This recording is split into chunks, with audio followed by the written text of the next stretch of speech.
உதயநிதி துணை முதலமைச்சர் ஆவாரா? ஆவேசமடைந்த அமைச்சர் துரைமுருகன். இதை பற்றி நாம் விரிவாக இந்த ஒரு காணொளி காட்சி வழியாக பார்க்க இருக்கிறோம். அமைச்சர் துரைமுருகன் கூறியதாவது, தமிழகத்தில் எங்கு தண்ணீர் தேவை இருக்கிறதோ அதை அறிந்து அணைகள் கட்ட நடவடிக்கை எடுக்கப்படும் அப்படின்னு சொல்லி அவருடைய நீர்வளத்துறை சம்பந்தமாக பல விஷயங்கள் பேசினாங்க. அப்படி பேசி முடிச்சிருக்கும் போது பேட்டியின் போது அமைச்சர் உதயநிதி ஸ்டாலினுக்கு துணை முதலமைச்சர் பதவி வழங்க வேண்டும் என்ற கோரிக்கை வலுத்து வருவது குறித்து கேள்வி எழுப்பினர் நிருபர்கள்.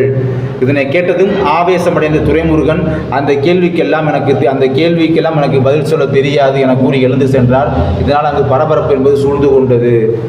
இது போக பார்த்தீங்கன்னா உதயநிதி அவர்களுக்கு துணை முதலமைச்சர் பதவி கொடுக்கணும்னு சொல்லி ரொம்ப கோரிக்கைகள் திமுக மட்டுமல்ல பல கூட்டணி கட்சிகளை கூட பார்த்தீங்கன்னா வலுத்துக்கிட்டு தான் வருது. அதாவது திமுக கூட்டணி கட்சிகளை பார்த்தீங்கன்னா ரொம்ப மிகப்பெரிய அளவில் வலுத்துக்கிட்டு வருது. அதை முதல்வரும் பரிசீலித்து சீக்கிரமே ஆக்க மாட்டேங்கிறாங்க. ஒருவேளை இன்னும் காலம் கடந்து போகட்டும், பிறகு பார்த்துக்கலாம் அப்படின்னு யோசிக்கிறாங்களா?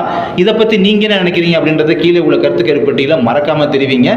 நாங்களுமே உங்களுடைய கருத்துக்களை பற்றி வரவேற்கிறோம்.